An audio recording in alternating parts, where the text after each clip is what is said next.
हीरा कारोबारी मेहुल चोकसी के प्रत्यर्पण मामले की सुनवाई आज आगे के लिए टाल दी गई है। कैरिबियाई देश डोमिनिका की अदालत में लगातार 2 दिनों से सुनवाई हो रही थी।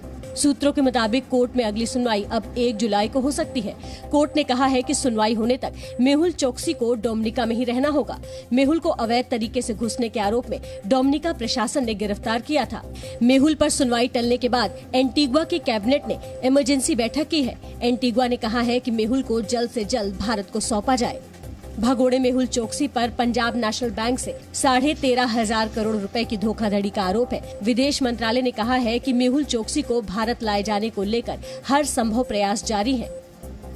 Currently in the custody of Dominican authorities and certain legal proceedings are underway. We will continue to make all efforts to ensure that he is brought back to India.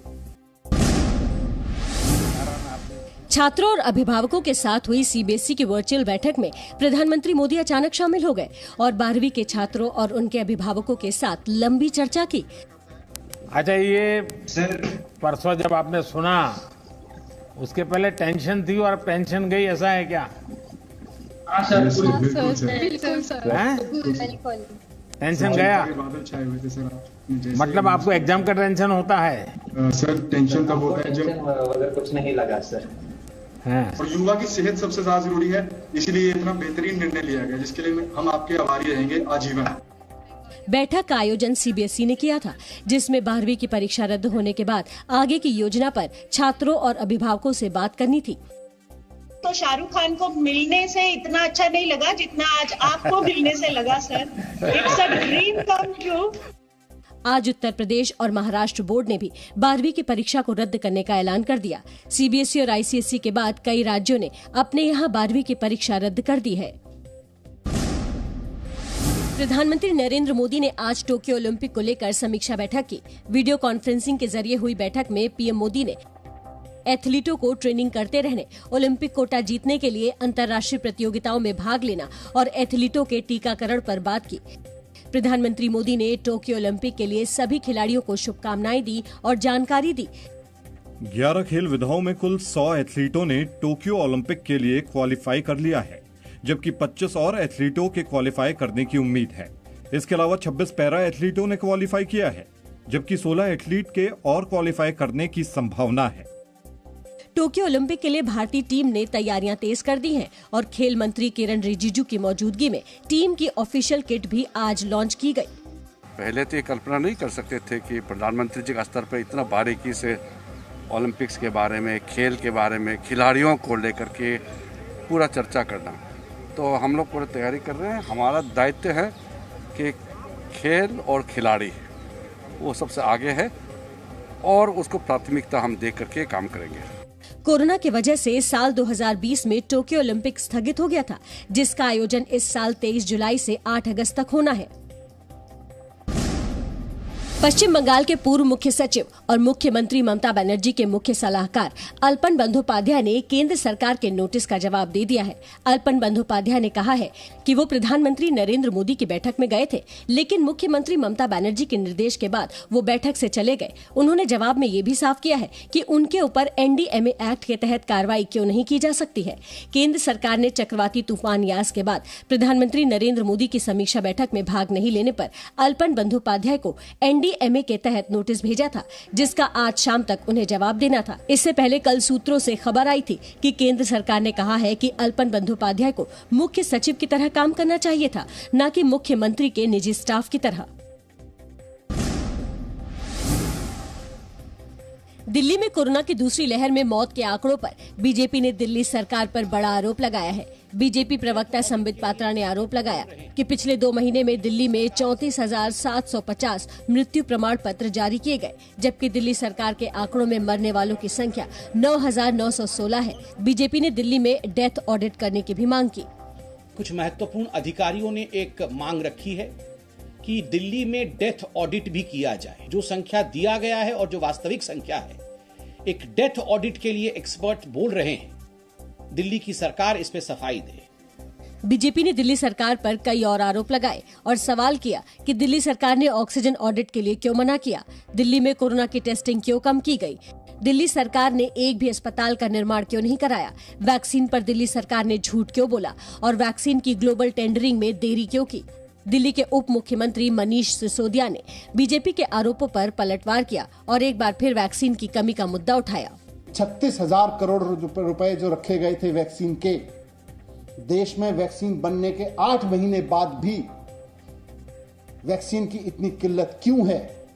इस फेलियर को भारतीय जनता पार्टी स्वीकार करे, Bharatiya Janata party की केंद्र सरकार इस बात को स्वीकार करे कि हां, हमने मठ मार दिया पूरे के पूरे वैक्सीनेशन प्रोग्राम का। देश में कोरोना संक्रमण के मामलों में लगातार कमी आ रही है। लगातार 10वें दिन पॉजिटिविटी रेट 10% से कम मिले हैं। पिछले 24 घंटे में कोरोना के 1,34,154 नए मरीज मिले। 2,11,499 मरीजों ने कोरोना को मात दी। पॉजिटिविटी रेट 6.21% रहा। 2,887 लोगों की मौत हुई। वहीं देश भर में अब तक 22,43,693 लोगों को वैक्सीन लगाई गई है। कोरोना से अब तक देश भर में 2,84,41,986 लोग संक्रमित हुए हैं। रूस की वैक्सीन स्पुतनिक का प्रोडक्शन पुणे की सीरम इंस्टीट्यूट में हो सकता है। सूत्रों के मुताबिक सीरम इंस्टीट्यूट ने drug controller general of India से वैक्सीन के टेस्ट लाइसेंस की इजाजत मांगी है। इस साल के अंत तक देश के सभी लोगों को वैक्सीन देने का लक्ष्य है। देश में वैक्सीन की आपूर्ति बढ़ाने के लिए केंद्र सरकार अमेरिकी वैक्सीन फाइजर, मॉडर्ना और जॉनसन एंड जॉनसन से बात कर रही है। विदेश मंत्रालय ने आज ये भी बताया कि अमेरिका से वैक्सीन के रॉ मटेरियल के आयात के लिए भी वहाँ की सरकार से बात की जा रही है। We are separately also engaged with the US administration to ensure that necessary components and raw materials for vaccine manufacturing and production in India are readily available and that the supply chains remain open. This issue was taken up most recently during the visit of External Affairs Minister to the United States. Corona संक्रमण की रफ्तार लगातार घटने के बाद अब महाराष्ट्र को unlock करने का फैसला लिया गया है।